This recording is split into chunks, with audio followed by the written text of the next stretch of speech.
And it's Mav Sports Take, episode 58. 58 weeks with David Turner.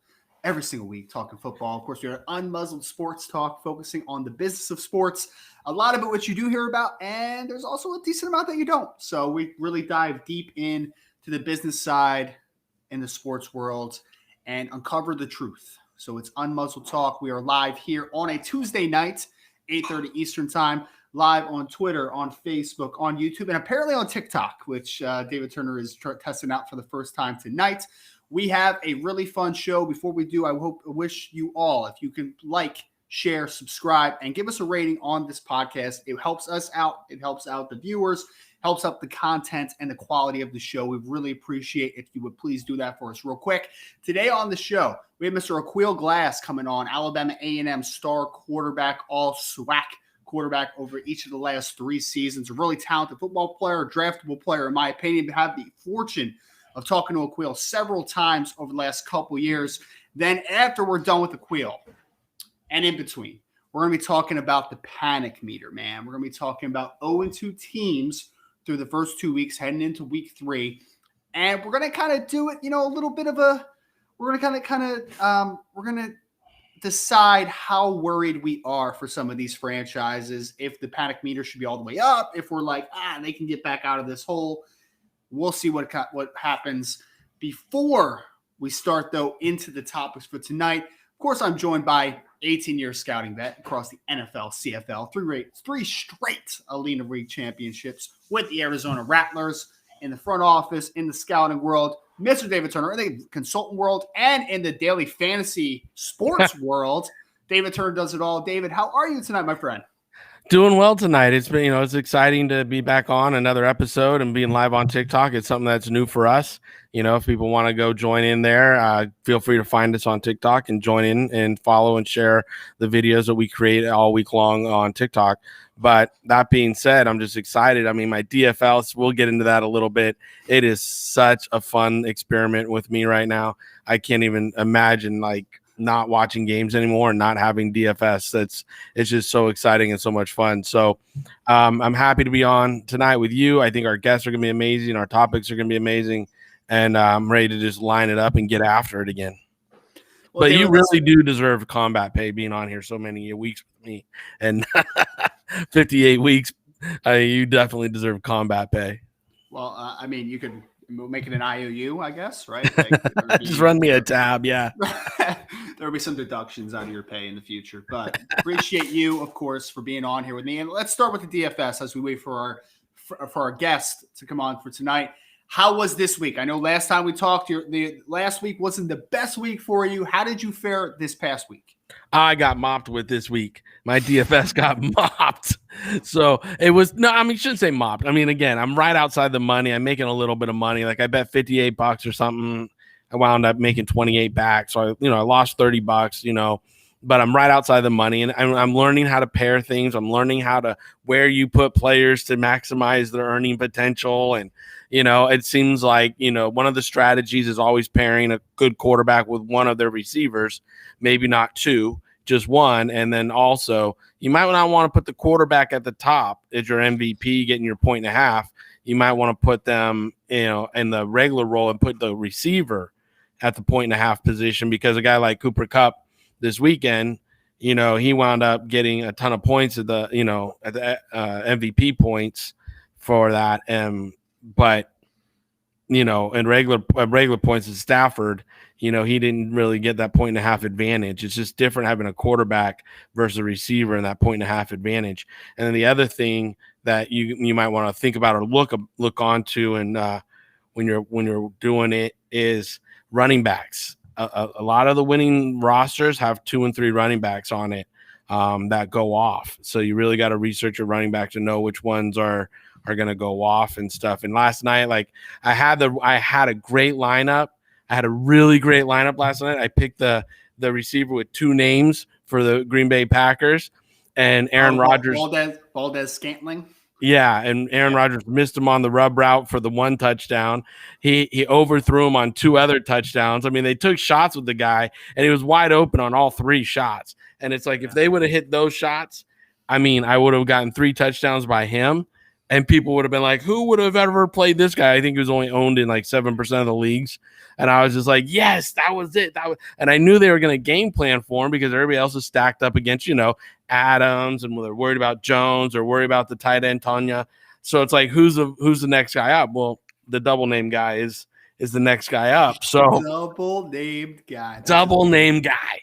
Love it. Yeah, I totally went and I put him in and they just missed the throws for him. And I was really like, I knew it, but then they missed the throws. How's your podcast doing? I forgot to ask you about your DFS podcast. You know what? We did not get that up and going yet. We hit a little glitch in scheduling. Because of his schedule and my schedule. So we're still working those kinks out and where we can put it up efficiently to get the information out to everybody. So we've pulled the plug for now, but it's something we are working to get fine-tuned. Gotcha. Well, I think while we wait for our guest to arrive, I think we should start in on some of this panic meter. So, David, I want to phrase it like this, okay? We're going to go through all the 0-2 teams. We're going to do it on a scale of 1 to 3, okay? 3 being we are sending life preservers out. We are in trouble here, man. We SOS, help us out here. 2, undecided. And number 1 is you're not panicked at all. You think that they can come out of it, okay? So we're going to do that on a 1 to 3, 3 being the worst possible situation. We're going to start with the team that you know, that you worked for, that you love, the New York Giants. Of course, with your affinity with Mr. Gettleman over there. I know you have a very nice relationship with him. So, and I know that you also have been on Locked On Giants with Patricia Traina for a few times over the last few weeks, talking about this team. So, asking you, scale of 1 to 3, how worried are you about the New York Giants? I'm going to go with a 2. I really do. I think the Giants have they've played tough ball. When you look at them in their margins of loss right now, I think they got points for 42, points against 57. Their offense isn't holding the ball and sustaining drives well enough yet. And the offensive line is just not holding up. And then they lost one of their best offensive linemen last week. He's gone for the season in Gates. So if they could ever figure that out, if Price and some of the guys, they made some late moves after cut downs come into play and make it work for them. Now they got a shot. The defense isn't playing terrible, even though Graham is not playing aggressive enough for my taste. You know me, I'm a roll up to zero coverage and go. I mean, out of the 9 or so drives that Washington had the other night, 4 of the scoring drives were over 10 plays. It was like 11, 12, 11, 14. I mean, as soon as that drive gets to 8, you got to go to zero coverage and blitz and get off the field, man. Like, you can't be allowing this 8, 11, 10, 14 play drives and then they score. You really just got to bow up and go get them. And if you're not willing to do that, I got a problem with that. I understand the bend don't break between the 30s, right? 30 to 30, okay. But once you get to that, once your butt's on that 30-yard line, let's go get it. Like, what do you get? I would rather have a coach turn to me and be like, well, I tried something and they scored, versus the 13-play drive and tire out your defense. And then, by the end of the game, they were all exhausted because offense can't stay on the field. So am I hitting the 3 on them yet? No, I don't think it's 3 yet. But I also think that they're at a 2. They're definitely at a 2. Where do you think I am on that? I think you're coming in with a 3 because you're a Giant hater and you don't like them and you never have, and you don't like Daniel Jones and all the stuff that we've heard for 2 years now, as long as I've known you. I'm coming in with a 3. And it's not because it's not because I'm a Giant hater, okay? You feel the same way about the Giants as you do the Florida teams in college football. That's not true because I am in Eagles country here, right outside of Philadelphia, but I am not an Eagles fan. I do not care about the NFC East, so I am not biased here towards my what's the word? I think the New York Giants are poorly constructed. I think they're a poorly constructed football team. We just talked about this before we even started. I mean, right now, man, I like Andrew Thomas coming out of Georgia, but he looks bad at left tackle. Like, he looks bad. Their right tackle, just got benched. Like, what's happening over at right tackle? Solder, I know, has been dealing with some stuff. Inside, Nick Gates gets hurt, right? Hernandez hasn't been the same guy over the last few years. Like, it is just an awful offensive line. Like, let's just call it what it is. I don't like Daniel Jones. I don't. I did not see it at Duke. I had a day 2 grade on him. I was like, maybe he could develop into a, starting caliber quarterback, but the 6th overall pick, where he was selected, was much too rich, to say the least. I know we're going to always bump quarterbacks up the board a little bit, but Daniel Jones for me is like, whether it's an interception or a fumble, like, he is a turnover waiting to happen, man. And when you're constructed behind a bad offensive line for a quarterback that has had a tendency to turn the football over, recipe for disaster, especially when your best player, your running back, is coming off an injury, know where to run. He's still, trying to figure it out coming back from that injury. So where is your explosive plays coming? Kenny Golladay I really like Kenny Golladay. I like him for what he is. He's a possession-based receiver. He wins in the air. He does a lot of good stuff outside the numbers. No explosiveness, though. Like, he's not a guy that's going to really take the top off.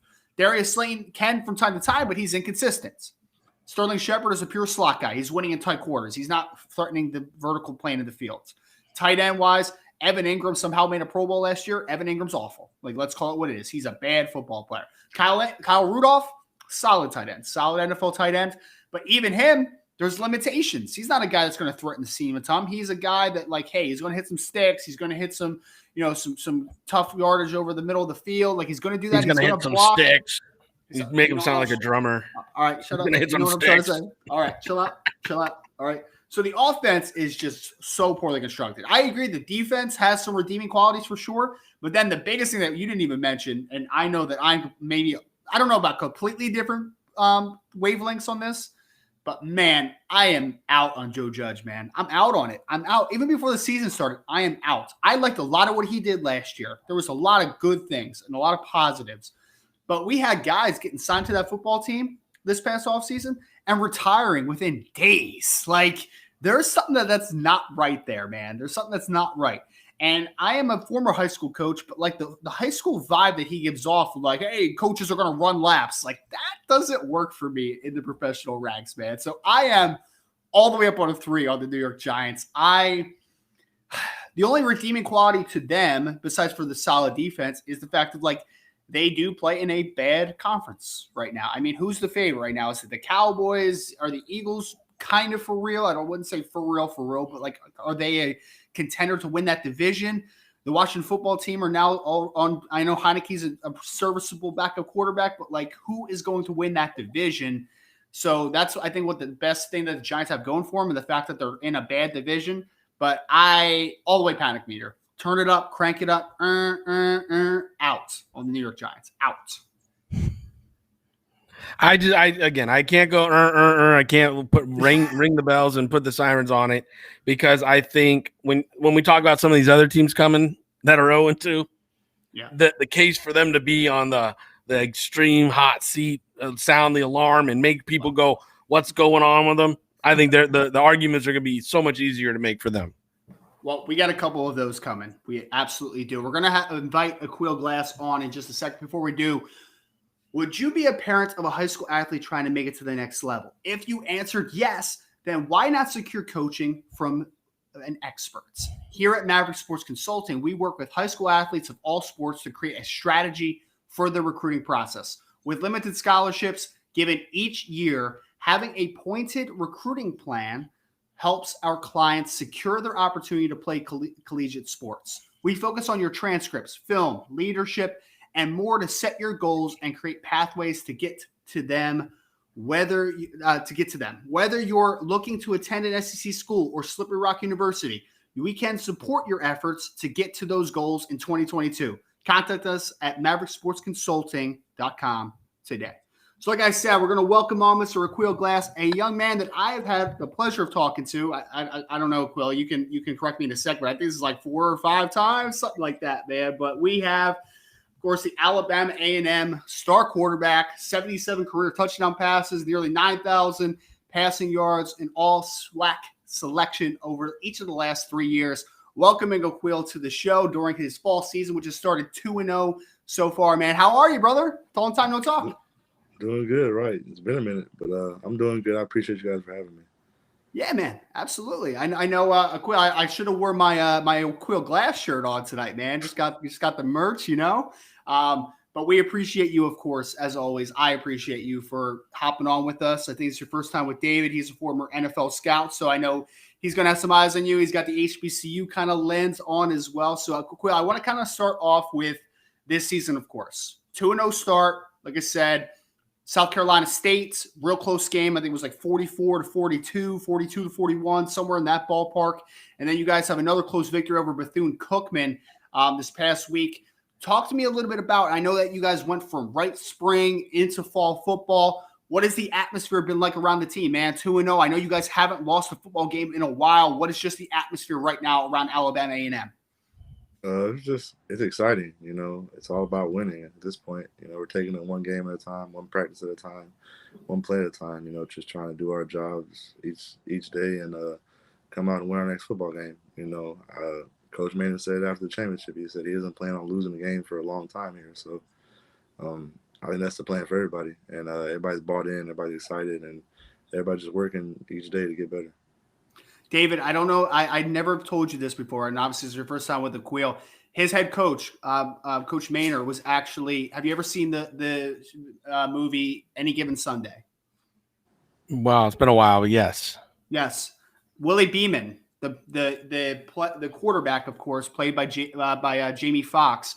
His stunt double that did all the crazy throws and working was actually Coach Maynard. Was the stunt double for Willie Beeman, just to throw that out there real quick. It's a pretty cool little stat for you.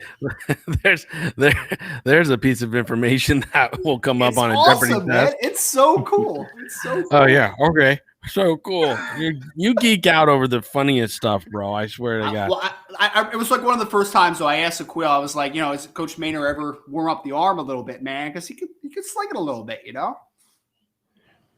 I'm sure he could sling it and sling it farther than either you or I can sling it. My arm will fall off if I try to sling it anymore. That's just the way it goes. So, Quill, I don't know if you know, but I worked with the HBCU Combine last year. We pulled off the first one down in Alabama A&B, Alabama Birmingham, and I'm very proud to say that I was part of that flagship program. It's something near and dear to my heart. So when Ryan said we were going to have you on, I was like, oh, here we go. Let's get it on. Let's get this guy some hype and bring some bring some notoriety to not only your school, your program, yourself, but your clothing line. Because Ryan said it was pretty slick. You got some stuff going on there. So I'm pretty excited to talk with you tonight, and I hope you have a little time for us because I'd like for our audience to get to know you, and get to know about your story a little bit. For sure. I appreciate What was the transition like for you playing in the spring? Right, you guys played your season last spring in 2020, and then you really had very little time off, and then springing right into a full season now in the fall. What was that like, especially for you? Your arm gets worn out. You're it's like a pitcher in baseball. You got to have some rest. What was it like for you though? I mean, for me, it was good. Honestly, I felt like it was one of those things where sometimes you get the off season, like spring football isn't always the same. Like normal spring practice and the spring games aren't the same as real game reps. So to be able to go out there and play games and actually have to see other people and see other teams and then have a couple months off and then go right back to it, I was still in football mode. So I think it's more of it was supposed to be a curse in some ways, but it was more of a blessing. Just to have everybody, still focused on football and still in that game mode was really good. Now, was there been a sense of normalcy yet, or is it still kind of like, I know when I played football and played sports and went back-to-back seasons for two different things, you kind of were in that mode, so, competitive, mode so bad that it doesn't sink in and you're not really normal till maybe after the season. But because you guys had these back-to-back seasons, has there been a sense of normalcy for you guys yet? Has the coaches or the program done anything to help you find some normalcy in this chaotic time? I think the normalcy came our first game. We hadn't played a home game since 2019. So just to have the home game and have it at full capacity and all the fans be there was a great feeling. Just to have that atmosphere back after not having it in the spring was really great. But as far as normalcy goes, like I feel like it's been pretty normal. aside the fact that we know we played in the spring, like besides that, everything's been a normal schedule. You know, we had fall camp right into our first game, so it's back to regular football. I would say. Aquila, what was it like? I just want to kind of focus in on the spring for a second. Obviously, the unfortunate circumstances around COVID and getting delayed into the spring. You may have played in the only spring season, hopefully, right? Crossing our fingers, that anybody will ever play in. What was it like just kind of playing during the spring, being the only football that's being played? Had to be a little weird, I would think. Yeah, it felt a little weird at times, but it was one of those things where, you know, you took the good with the bad. You know, we turned a bad situation into a good situation just to be able to have the amount of exposure and TV time that we had was great. You know, with Dion joining the league and games getting moved up to ESPN1 and things like that were some things that I don't think will ever happen again. So just to have the opportunity was a blessing, and to be able to put myself and my team on that platform is huge. Here's a question. I think David's going to really like this question. So I'm going from the HBCU angle for a second, right? So I've asked you this before, just about like, hey, when you were Alabama A&M, because originally you were a Florida international, right? You were planning on going down there, Yeah. And then the coaching change happened. So you go to Alabama A&M, just for like a little context of the decision. So take me like kind of a timeline as far as like when you were making the decision. How much did you know about the historical context of the HBCUs? And now looking at it now, where we're having a renaissance to a degree with Coach Prime that you mentioned already, obviously over there at Jackson State. We got Eddie George now coaching Tennessee State. Like exciting times for the HBCUs. What has just kind of been like your general, I guess, growth as far as the appreciation of HBCUs? I've always known about them because, you know, it's a funny thing. My dad actually graduated from Alabama A&M, and then my mom got her graduate degree from Howard. So they've always been a part of my life, and I've always known about them. But to really like get the chance to come here and experience it for myself and experience all the alumni, all the students, everything like that, you know, it's been made me appreciate it even more. You know, it's just the camaraderie that we all have as a university and the pride that people take in their HBCU is huge. So as far as my growth, you know, it's just is my love and my appreciation for these universities, not only Alabama A&M, but every single historical Black college university has been huge. You know, when I was scouting for the Raiders is when I started really learning more about HBCUs and, you know, Grambling in particular, because we had some ties to Grambling, and, you know, the Grambling man was special and the Grambling man was accountable. The Grambling man. I kept hearing about the Grambling. And so I finally was like, I need to figure out what this really means. And so I started diving into some of the history and the program and finding out more about, you know, Southern and Grambling and then A&M and more HBCUs. And I was like, wow, there's a story that just drowned out by PWIs.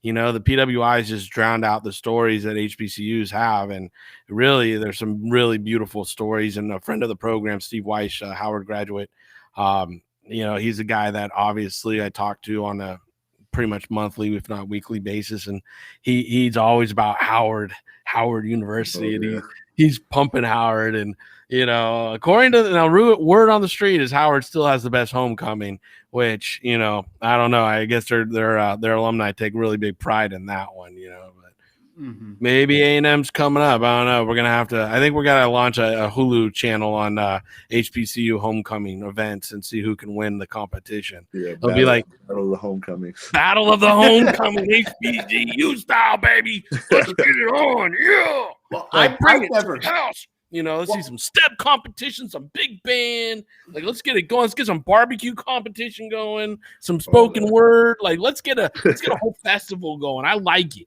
But, you know, I know you got the clothing line and everything, and I know you got that going.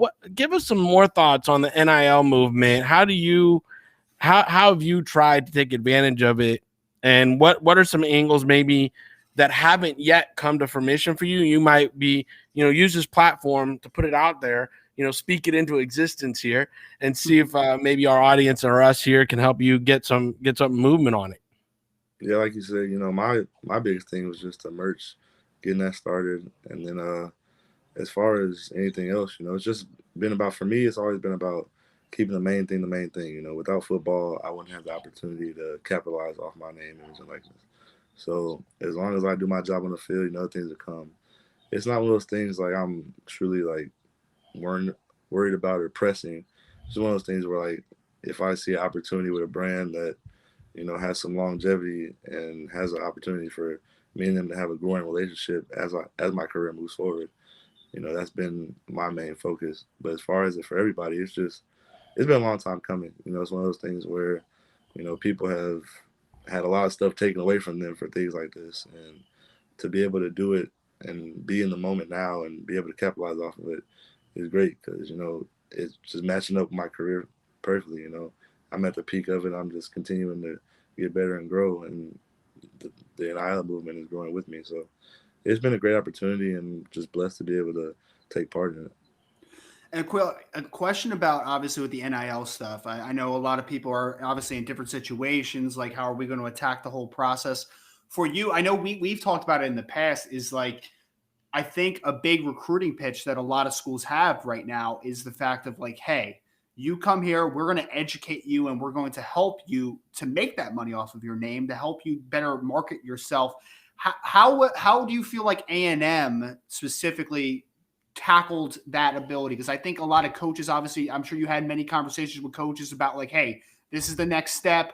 This is how we can help you. This is the vision that you need to have. Like, how do you feel like your institution specifically helped you to be prepared to tackle that market? I think they did a great job. You know, they brought in multiple different agents and marketing people and things of that nature to just talk with us and explain to us that not every deal is a good deal. You know, it may seem appeasing on the outside, but when you get down to the nitty gritty, you're, you know, trading a lot of work for peanuts. So I think they've done a great job of just educating us. They haven't really stopped us from doing anything. It's just one of those things where we have to let them know what we're doing, and if it goes against the university and, you know, what they stand for, then like we understand that they have the power to veto it. But as far as just educating us and informing us, they've done a great job. And So you're saying that A&M, the program and the students have an understanding that they have a veto power on the individual deal because it might conflict with the school deal, right? Right.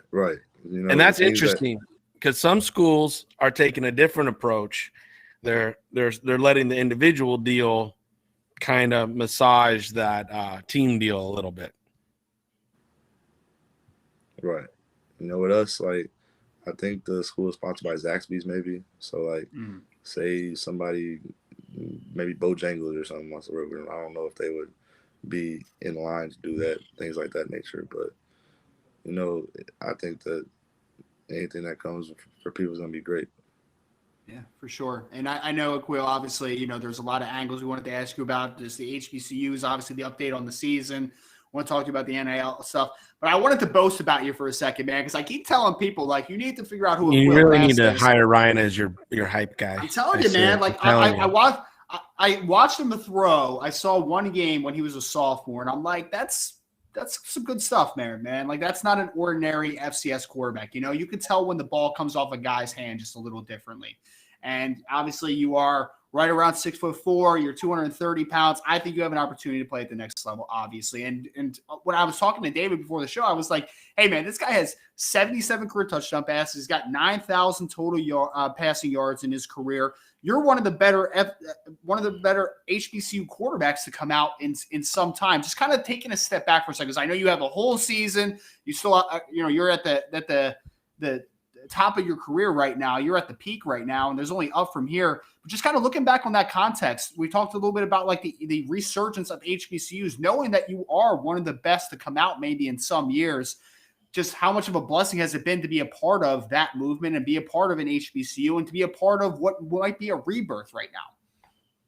It's been huge for me. You know, it's one of those things where like I'm really a guy that always tries to, you know, stay 2 steps ahead, you know, and live in the moment almost. So, you know, while you're in the moment, you don't really realize like what's going on. But whenever you find yourself winding down, thinking about it, you know, take a step back, like it's huge, you know, to be able to be in a conversation with some of the greats from HBCUs and to be able to have the opportunity to represent not only myself, but represent all the HBCUs, to let them know that, NFL talent comes from everywhere. You just have to put in the hard work and believe in yourself. So it's been huge, especially with all the media coverage that everything that's going on right now, and where I'm at the point in my career. It's been huge for me. So, like you said, it's been a huge blessing for my career. I've always had a dream and a goal to make it to the NFL, and the stars are aligning in the right position for me. And last question I have for you, then we'll let you get out of here, Quill. We really appreciate all the time, of course. Obviously, there's a lot of goals I know around Alabama A&M. I saw a stat, like you guys haven't lost a game, I guess, right? Since like 2019, right? Because I think you won every game in the spring. You're 2-0 so far. So you haven't lost a football game in a very long time right now. And I know you guys have big goals, and I know you have big goals. So individual team goals, what does this final season look like for you guys, do you think, in a perfect world? Undefeated season, 12-0, SWAC champions, and Celebration Bowl champions. That's the only goal on our mind. And it's one of those things where we try not to look too far ahead because, every week is going to be a challenge. Like Coach Maynard always says, we have an X on our back. We've had it on there since we won the championship last year. And it's only going to get bigger. So, we're going to get teams' best shot every week. We just have to be prepared and ready for every team and everything that they throw at us. I can't wait to see him complete in the All-Star game coming up. And I know he's going to be there. He's going to be one of the top performers. And again, last week we had a quarterback guru on. It was great. I love the coach, but I can't stand that word guru. But I mean, we were talking about the maturation of quarterbacks, and you are so old school style. Like you are right up where I learned how to scout quarterback, 6'4", 230, big arm, big hands, letting it fly. And he was like, oh yeah, everybody's like Baker Mayfield now, 6'1", and this, and I'm like, I'm a heightist. I might stand 5'4", but if someone's not over 6'2.5", it's hard for me to support that idea. It really is. They have to be special and rare. Whereas a guy like you, I would let you come in and sling it all day long just to, give you a chance, give you an opportunity. But I imagine that some team's going to put a draft pick on you. And at the end of the year, Ryan and I will probably have you back on. We'll talk more about it after we have a full resume of yours to digest and, go through it. But, I'll extend this, at Maverick Sports Consulting, we've worked with Odell Beckham, Todd Gurley, Dante Fowler, all these guys about how to train for their interview prep and get ready for that next step and that next level. So if you need anything from us and me individually and personally, just let me know. I appreciate it, as always. Absolutely. Aqeel Glass, star quarterback, Alabama A&M. Aqeel, I'm going to give you like 30 seconds, man. If you want to end us just with like, hey, here's the social media handles. Here's where you can find the merch store, like all that good stuff, man. The floor is yours. Social media handles, Instagram at Aqeel_glass.4. The merch is linked onto the Instagram, so you can buy it directly from there, or the links in my bio. So go copy merch, support your HBCU, whichever one it is, and just hope everybody stays blessed. Awesome, man. Well, I'll be bothering you again when we get into draft season, but best of luck the rest of the season, brother. Appreciate you hopping on with us for a few minutes. No problem. Appreciate you guys. Stay healthy. Be safe. I will. Thank you. All right, David.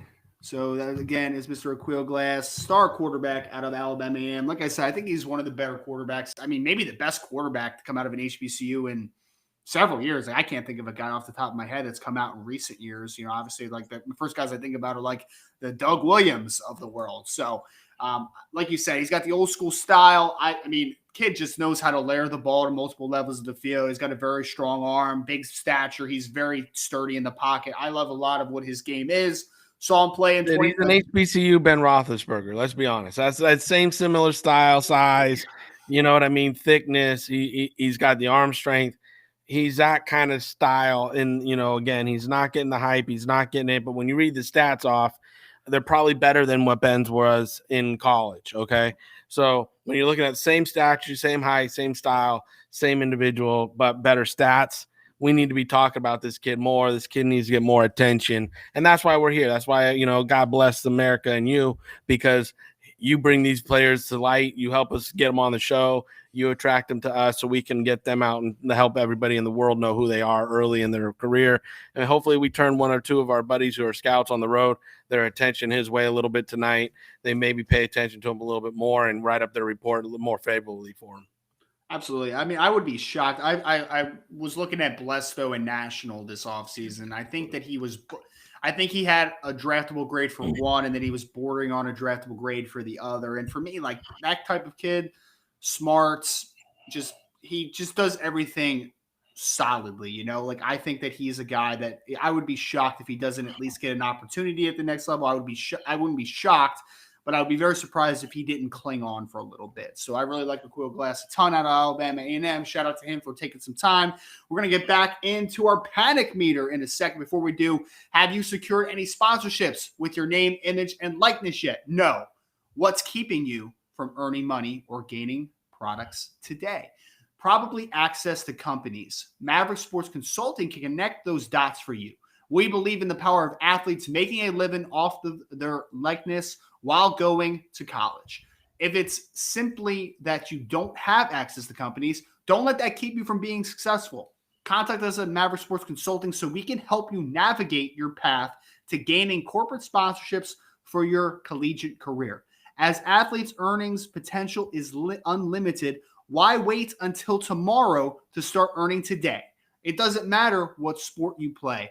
We help our clients achieve their goals. Just contact us at Maverick Sports Consulting. TikTok, the clock is ticking. All right, David. So we already talked about the New York Giants. I obviously was not too fond of their situation, to say the least. So let's move into a couple other of our 0-2 teams thus far. So we go now to, I have them in front of me, the Jacksonville Jaguars. All right, so Trevor Lawrence in the building, Urban Meyer at head coach. He already put out a nice little I don't even know what you would call it, but it was like, oh, don't panic. Don't panic. A little message to the fans. Don't panic, man. We got you. We're good. I guess I'll start this one since I made you start the last one.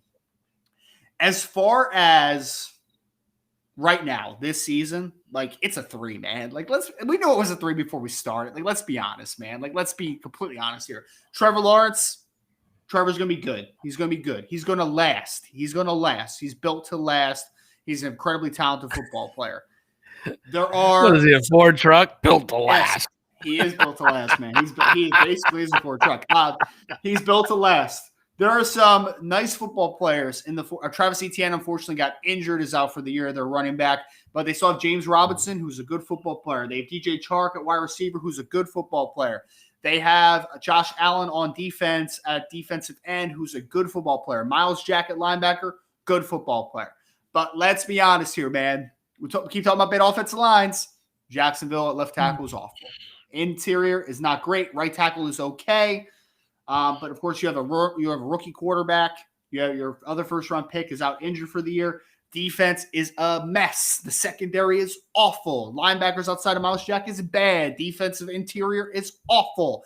And the reason that this is panic meter number 3, the reason that we are all clicked up is the fact that Urban Meyer is the coach. Like, let's be honest about this, man. Everybody knew it the second that they hired him. All right. He's already sending out messages like, don't worry. I got you. We just talked about being shocked a minute ago. I would be shocked if we go into the 2022 season and Urban Meyer is the head football coach of the Jacksonville Jaguars. This is going to be a situation where they're going to go 1-15 or they're going to go 2-14. And, he's going to have a health concern. He's going to be out of there very soon at the Jacksonville Jaguars. He's not going to have a health concern. He's going to have a Trojan concern because he's going to be at USC doing this. Whatever it is, man. Whatever it is. I'm just going back to the past. I'm just going back to the past. Like we saw it with Florida. We saw it with Ohio State. Something happened, right? Like they had to take a step away. Their step away is going to be for a different reason. Those steps away in the past was because there were recruiting violations coming very soon and sanctions. But this one is going to be because he's not an NFL coach. He's not. He can recruit his butt off of, and there's a reason for that because there's improper benefits. But the point of this is Urban Meyer is not a head coach in the NFL. He's not. He's just not. He is not built to last. Trevor Lawrence will last. He will not. And whoever gets the next job, whoever gets the head coach job after Urban Meyer leads, I think is going to be in a decent situation because there's draft capital to be had and there are some young redeeming qualities to that roster. But right now, this season, it's all the way up on a 3. It is over. It was over before it started. We knew Jacksonville was going to be bad, but the first 2 games, it's real bad, man. They got killed in the first game. They were actually winning 7-0 this past week. I was like, oh, wow, maybe this is Trevor Lawrence, being magical and they're going to win this game.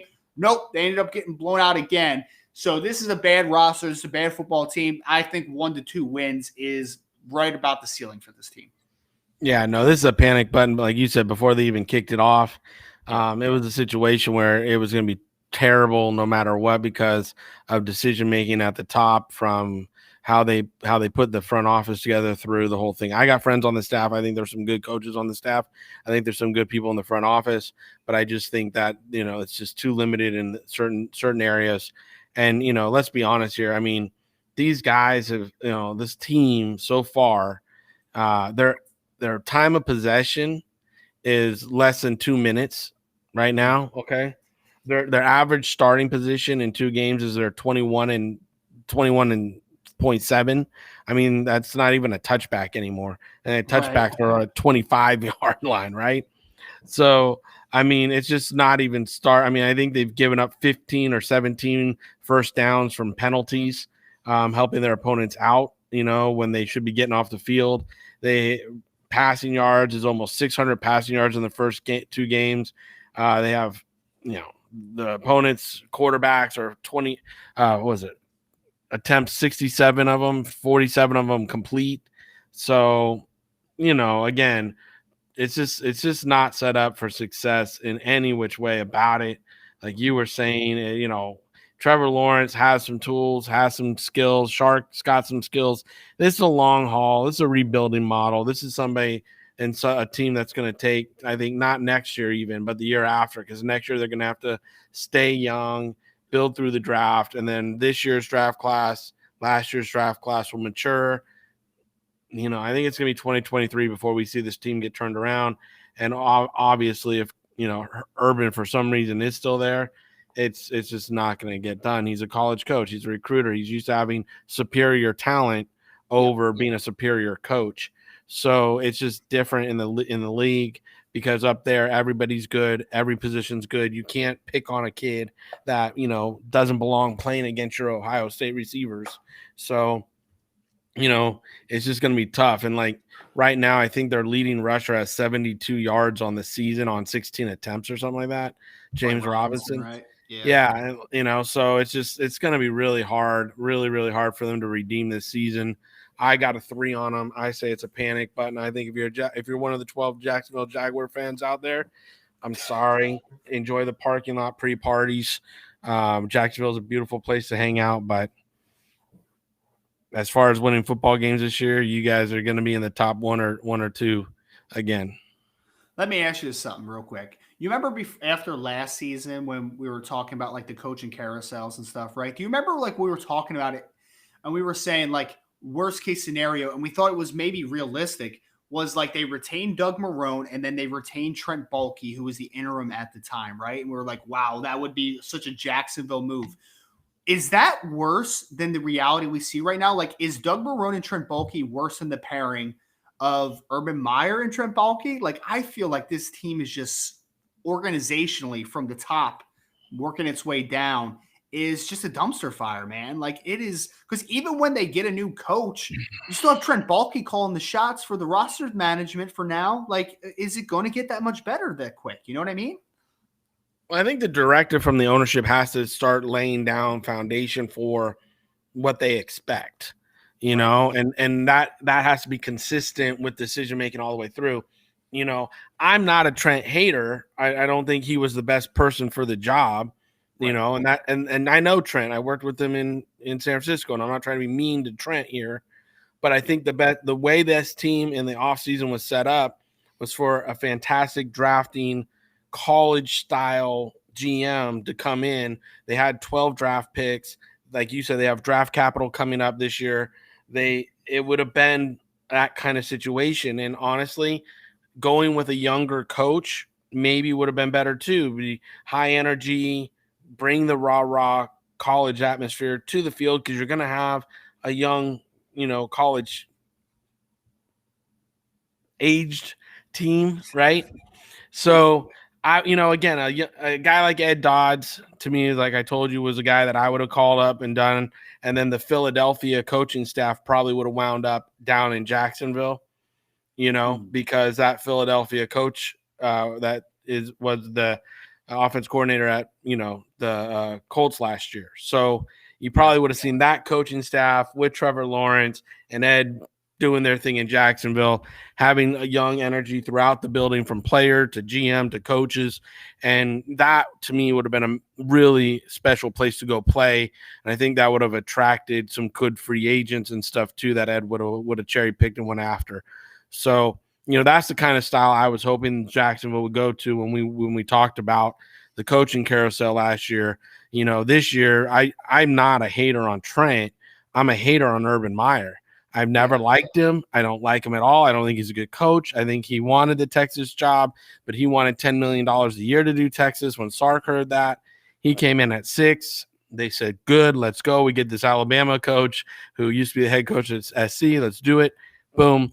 And Urban was stuck and needed a job, so he took Jacksonville. Now SC is already uprooted and ousted their coach. I would not, after week 3 or 4, it would not shock me if Urban pulled a Petrino and freaking quit, left a note on his desk, and took off for SC. It wouldn't surprise me at all. It would not surprise me either, to be honest. But let's not harping on them too much. We're both on the 3 meter for the Jaguars. Moving in to the Indianapolis Colts. This is interesting, David, because roster-wise, not a bad roster. Good coach Frank Reich, Chris Ballard, we've talked very highly of, as general manager, of course, for some time now. I started the last one. I'll let you start here. Panic meter on the Indianapolis Colts, currently at 0-2. The only reason I put them at a 2 is because of Carson Wentz. I didn't see that coming. Despise Carson Wentz. You despise him. Wow. I've never liked him. You can look at my reports when he came out of school. I didn't like him. I thought he was a fraud. I still think he's a fraud. Now he's got 2 sprained ankles. What, did you go jump off a roof? Were you a golden god and went into the freaking swimming pool wrong? Like, I don't. No, this kid, just please stop with Carson Wentz, please. And yeah, you on TikTok, I see you. No, Carson Wentz is a fraud, okay? So understand this. He's terrible. All right. The Eagles never win a Super Bowl if Carson Wentz was the actual healthy quarterback for that run. It's just not. It's not possible. Carson Wentz was probably in the front running for the MVP, and they were like 11-1 when he got hurt, right? Yeah, I know. And then he made a bad decision. I watched the game. He made a bad decision when he made that run, and I'm like, no argument there. I was like, that's about right. He's gonna, it's kind of him and Jared Goff. They're gonna shit the bed at some point because it's just who they are. It's just who they are. I mean, again, if you look at the Indianapolis Colts, they have good starting position. They're over 2 minutes in possession. They're a team that, when it comes to a point differential, I believe they're only, what are they at? They're minus 15, 2 touchdowns. So it's not terrible. It's not like what we just talked about with the Jacksonville Jaguars are minus 26. I mean, they've given up 60 points and only scored 34.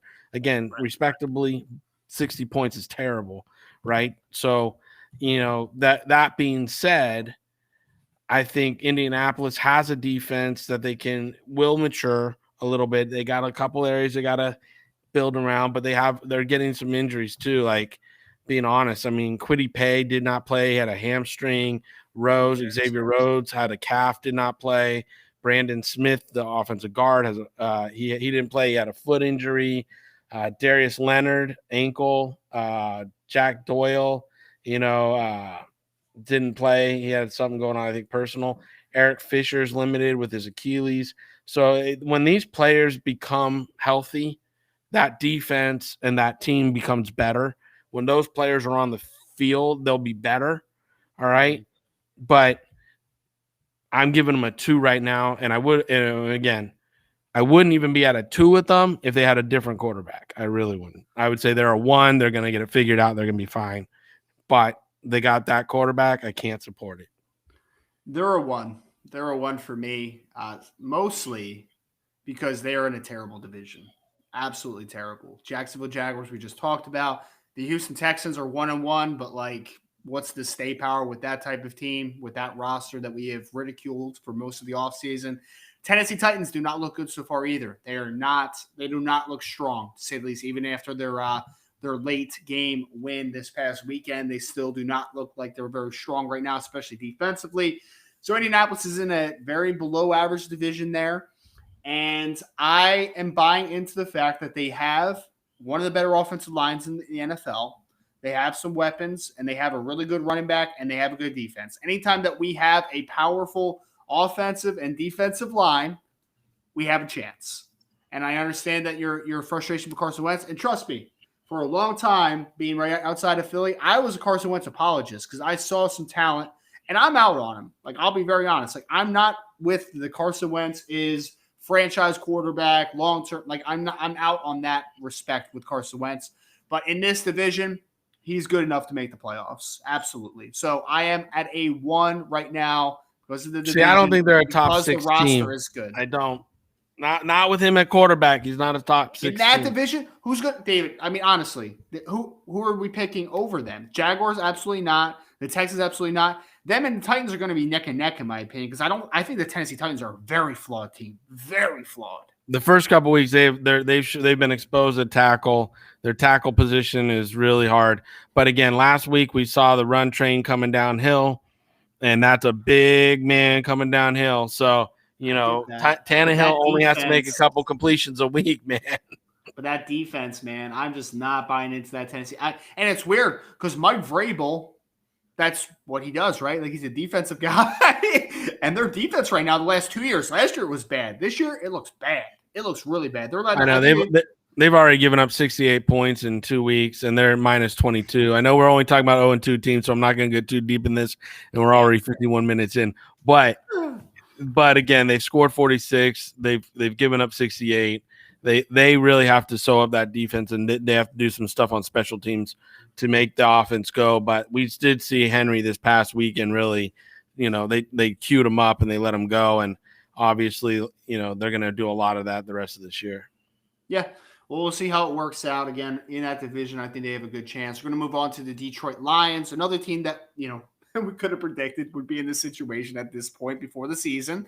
Now, Jared Goff has actually played a lot better than I think a lot of people anticipated. He's playing solid football. And I put on Twitter yesterday, man, like, he is a passable NFL quarterback. He's not a long-term solution. He's a stopgap. Like, that is what he is. But he's playing pretty solid football. I know he kind of really, to quote David Turner, shit the bed at the end of the game yesterday. I was going to say he shit the bed last night. But comparative to what Goff has been in the situation that he's in, he's played pretty well. The offensive line, I think, is good. They're in the good spot with Penei Sewell, Taylor Decker. They have some dudes on the offensive line, Jonah Jackson at guard. Defense is a mess. So the panic meter's on a 3 for this year, absolutely. But I don't think long-term it's a bad situation. I think it's an okay situation. But for this year, it's absolutely a 3 in my opinion. Now, I don't see a lot of wins coming out of Detroit this year, but you know what? Dan Campbell and his crew, they have them fighting. They do have them fighting, and those guys are trying. I mean, their secondary's injured a ton. Their running backs, Jamal and Swift, are already limited. Our boy Malafanu last night got hurt, so he was out. And they had another rookie come in. They have the youngest secondary in the league, which you're never going to win with that. But again, building blocks, right? Building blocks. They were left with a very bare cupboard. So yeah, they're at a 3. I don't see much improvement. I shouldn't say much improvement. I don't see many wins coming out of there. But they're going to be a hard fighting team, this year. And they had a good draft. I think next year, building on it will be good. And again, like you said, Goff, I'm not a big fan of Goff, but he's throwing at 68.8%. He's already got 584 yards, 5 touchdowns on the season. They're 0-2, but they're battling. I mean, at halftime last night, they were in the lead. Second half, obviously, Green Bay with all their horses. I mean, Andrew Jones, there's not a lot of teams that have answers for a running back that can catch 4 touchdowns in a night. You know what I mean? Not many linebackers can line up and take that guy on and shut him down. And last night, Goff was the leading rusher. I think that was a play calling terrible decision. Really, Swift and Jamal Williams as a 1-2 punch. They're a very formidable 1-2 punch. you need to get them the ball and pump. This offense needs to pump through the running backs. I mean, both these running backs have about 11 receptions on the year already. Swift has 12. Jamal has 11. Rushing wise, they're only at 16 and 19. So it's like you're using your running backs to catch more balls and run the ball. With that offensive line, they actually are big people. They need to lean on people.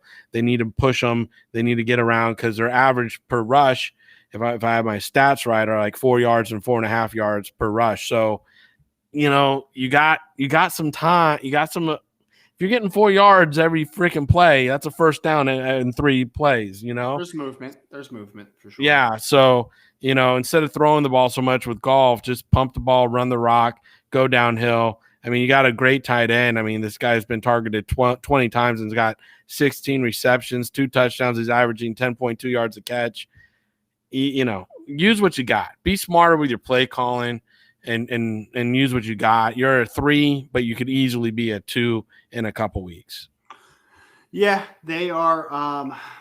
They're a young team. We'll see how they kind of. Here's a weird stat for you, David. I heard this one yesterday. After the first game, they were the first team in NFL history to have 2 running backs with 8 receptions or more and a tight end with 8 receptions in the same game. So Jamal Williams, DeAndre Swift, and TJ Hawkinson all had 8 receptions in game 1, which was kind of a crazy stat just to kind of think about for a second.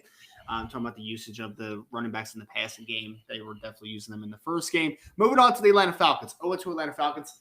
Oh, David, do you want to start this one or do you want me to? I have thoughts. You have thoughts. I have thoughts. We didn't think the Atlanta Falcons were going to be really good. Let's be honest. We didn't go, oh my goodness, this team's going to be incredible this year. Neither one of us did. But let's be frank here. I mean, this is bad. I mean, the Atlanta Falcons, they're a minus 49 in point differential. They've given up 80 points in 2 weeks. Is that bad? 2 weeks, 80 points, and it's not like they've played Philly, who again is decent, but he's not a juggernaut. And then they went and played who they play this week. Who they play? They played. I know this. Keep talking, and I'll look it up. I know. Yeah. This. So they didn't play juggernauts. Let's be honest. They're not like playing, guys that were like, oh wow, they're gonna get handed to them. Buccaneers. They got okay, so they got the Bucs, the defending champ Bucs. Okay, so they played one juggernaut, one team that people were like, they're gonna probably be at the bottom of the NFC East. Okay, and gave up 32 points to that Eagles team that was anemic last year offensively. But yeah, right. So, again, this is a 3. This is a major fire sale. This is, oh, my God, hold on. You could be an 0 for the first 0-17 team. When you're giving up 80 points in 2 weeks, I believe that's the most points given up so far in the first 2 weeks. And I haven't done a historical reference to that, which I should, because I can't recall another team giving up 40 or 80 points in the first 2 weeks of any NFL season. So if there's somebody watching that wants to jump in and ask, let's do that, let me know. But yeah, I'll be honest with you, they're a fire sale. It's just awful. I mean, I could go into all the stats, but they're all pointing one way. Hit the button, ring the bell, throw the towel in from the corner. It's over. We have one more team, so I'm not going to go crazy in depth on this. All I will say, man, is, and I talked about this right after the draft happened, so I'm not a guy that's like, oh, Captain Foresight, right? Like I do, obviously, right? But or Captain Hindsight, I should say. The Atlanta Falcons with the 4th pick, although Kyle Pitts is a fantastic football player, and he was worthy of being a top 10 selection. There's no doubt in my mind, talent-wise. If the Atlanta Falcons were not sold on Justin Fields, which is fine. If you weren't, that's cool. That's cool.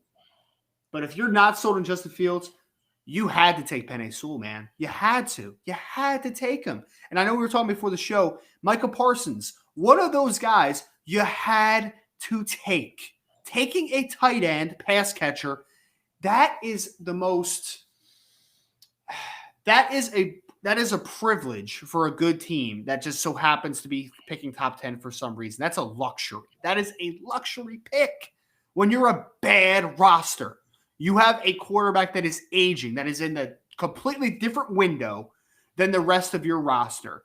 And you have an offensive line now that I keep watching Caleb McGarry at right tackle be absolutely putrid. And I watched the left guard in the first game against the Eagles. The left guard, Jalen Mayfield, the rookie out of Michigan, who was a right tackle at Michigan playing in at guard, and he got abused by Javon Hargrave. Hargrave got him. Man, Hargrave got him, and then their backup, his name's escaped me for a second, got him too, man, a couple times. It's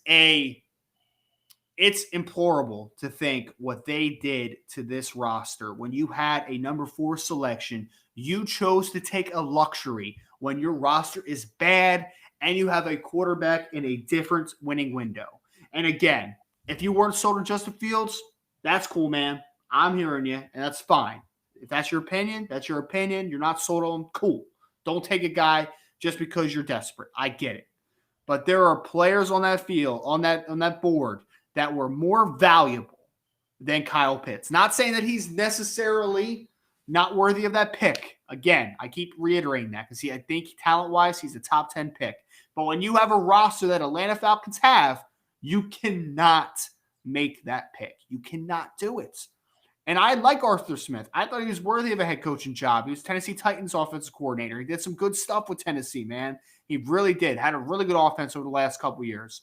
But right now, my panic meter is on a 3 for this season. Absolutely on a 3. Because this roster's bad. Like, it's a bad, bad roster. And again, we'll talk about the best teams in the NFL are built through the offensive and the defensive lines. On the defensive line, the Atlanta Falcons have Grady Jarrett, and they have nothing else. On the offensive line, they have Jake Matthews at left tackle, who's a good football player. And the rest are replaceable football players. Absolutely replaceable. This is a dumpster fire.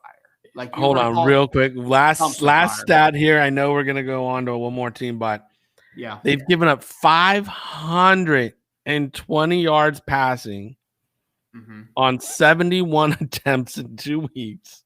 Yep. 8 touchdowns. 8 in 2 weeks. Only 1 rushing touchdown, but they've given up on 52 rushing attempts. 255 yards, an average of 4.9 yards a carry, and on a catch per catch, it's a 6.9 yard average. I've done this 18 years, folks. 18 years I've been in the business. Those are some of the highest totals I've ever seen. And 8 passing touchdowns in the first 2 weeks is unheard of. Unheard of. Gave up 5 to Tom Brady this past week, man. And I said it. I was like, wow, Tom Brady's going to throw he's on pace for 72 touchdowns at 73 years old. It's insane. It's insane. That's 73 years old. It's insane that he keeps doing it. Last team. Let's get back on track. New York Jets. You go first. Yes. So I've been talking about this all offseason, right? I like the Saleh hire at head coach, Robert Saleh, former defense coordinator of 49ers. I like Joe Douglas. I think he's done some pretty good things with the draft. This is a 3, though, for me. And I guess I've been on almost all 3s except for the Indianapolis Colts here. But it's a 3, man. It's a 3 because Mekhi Becton got hurt, your left tackle. So your tackles are bad now. Your offensive line is, pretty bad, to be honest, like in general. You have no running backs. I know people like Michael Carter, the rookie out of North Carolina. He's a rookie, and he's 5'7" and 195 pounds. He is not an every down back. He is a complementary piece, okay? Wide receiver-wise, Denzel Mims is nowhere to be found. Corey Davis is okay, and Elijah Moore is a rookie. You have no tight ends. Your tight ends are awful. And then, let's be honest, Zach Wilson looks awful right now. Like this past week, at one point, he was 2 for 5 passing with 3 interceptions. Literally every incompletion was an interception. He ended with 4 interceptions this past week. And your defense, and we knew this, it is an overhaul on defense. It's going to be a couple years before that defense is good because there was no talent. It was vacant when Robert Saleh got there. And again, I like Robert Saleh. I like Joe Douglas. I think they are smart, good football guys that are going to get this turned around. But for this season, it's bad. And the worst thing is, long-term, you might have made the wrong decision at quarterback, which is going to set you back for a few years. So it is might have. Well, Might have. you know that I wasn't as high. He was my fourth ranked guy out of all of them. I was like, why is he the second ranked guy? I don't understand. Where was I? Where was I? You were probably around the same. 4 or 5 would be the same. I said he was crap at the beginning. I said, I've scouted the kid. He's a petulant child. He's 2 games away from probably going into the fetal position and sucking his thumb.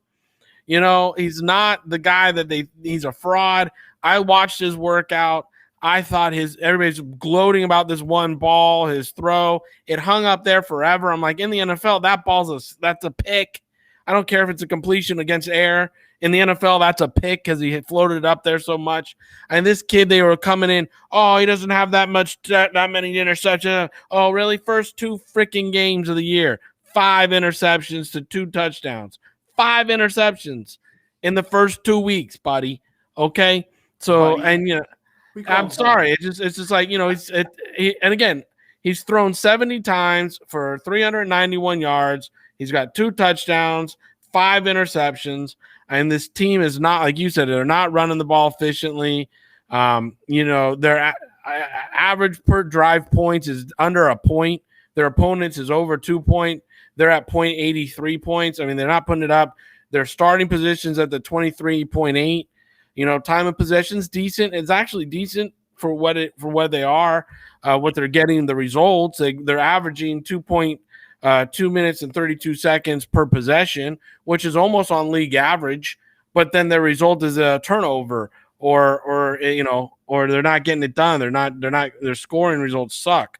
So, and then the defense, the defense is. I mean, they crawled into a bad defense. Solid. There's only so much he can do.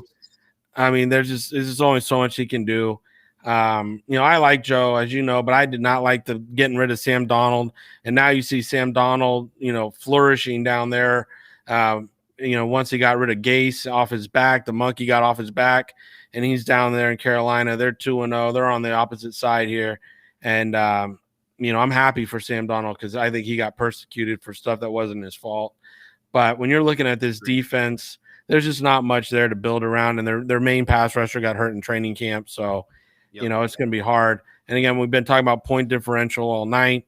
You know, they're minus 24. You know, they've scored 20, given up 44. They're a minus 24 point differential. And, you know, you're just not going to win a lot of games that way. You're just not.